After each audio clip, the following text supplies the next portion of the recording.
The damage from that massive explosion in Beirut is still being measured this week. At least 150 people were killed, and as many as 300,000 people are homeless now. It has people both inside and outside of Lebanon talking about how to rebuild the country's capital.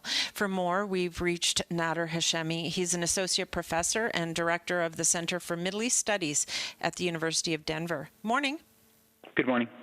What do we know about the after effects of this explosion and who's most affected?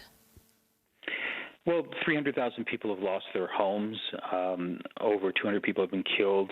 Thousands have been injured. So you have a lot of people who've been immediately affected by, the consequences of this explosion. But it's often forgotten and, ignored that, Lebanon was already in dire straits prior to this event. The economy had effectively collapsed. There was a major public utility crisis in the sense that there was a very short supply of access to electricity, garbage collection, safe drinking water. And people also forget that, Lebanon has a lot of poor people. 50% of the population lives below the poverty line.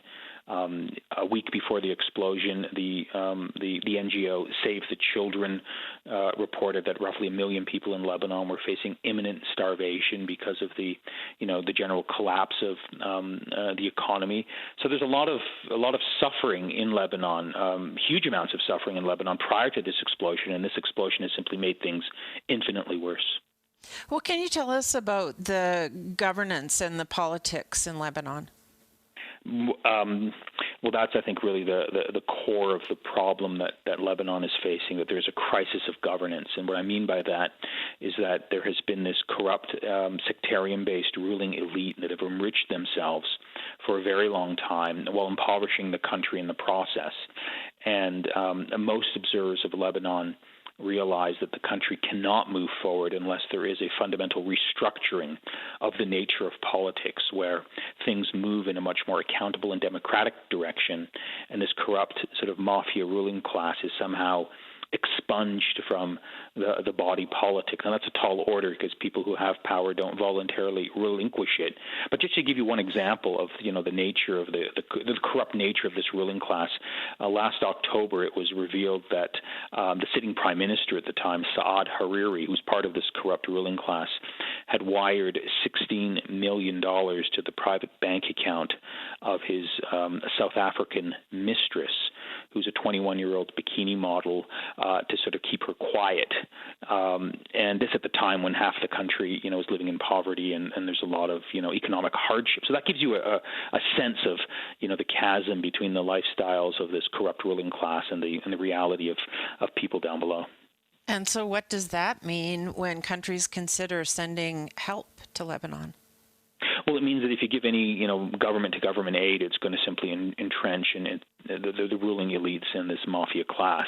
They're going to siphon off this money, and they're not going to give it to the people who really need it. So it's generally realized that if anyone wants to support Lebanon, any financial support, monetary support, has to go through non-governmental organizations, through independent organizations, through the United Nations, or else it'll just end up in the wrong hands. What do you think Canada could and should be doing to help? I think there's a lot that Canada could be doing and should be doing, and it's not really a question of giving aid. Canada has pledged $5 million, which is really a small amount, but I think Canada could use its very good reputation on the global stage to draw attention to the problems of Lebanon.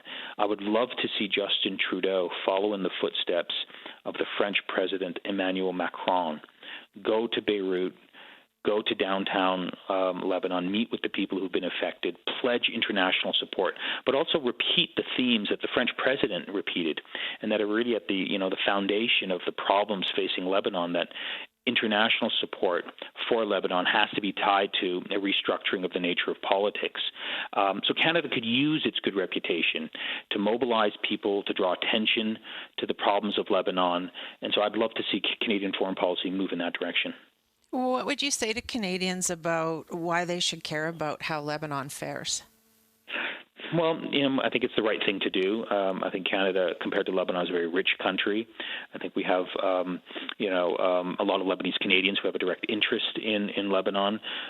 Lebanon has also, to its credit, hosted its own share of refugees. 1/4 of the population of Lebanon today is made up of Syrian refugees. There's a longer-standing Palestinian refugee population. Lebanon matters for the stability of the Middle East, but I think also Lebanon has the potential of becoming sort of a model society in terms of its demographic makeup. It's sort of it's comprised of sort of people of different ethnic and religious backgrounds. It has a tradition, a deeper historical tradition of pluralism and tolerance, and with support from the international community, leadership from the international community, Lebanon can be, transformed into a country that can be a model for other citizens and other countries in the region to emulate. So I think there's a lot at stake here. And then simply from the perspective of self-interest, if Lebanon isn't rescued, if this state isn't helped in a meaningful way, you're going to see a refugee crisis that will be in parallel to the Syrian refugee crisis, and then there'll be more demands on the international community to take in more refugees. So I think both from an altruistic, from an idealistic perspective, and from the perspective of self-interest, there's many reasons why Canada should pay attention to what's happening in Lebanon. Thanks for your time this morning, Nader. Thanks for the opportunity.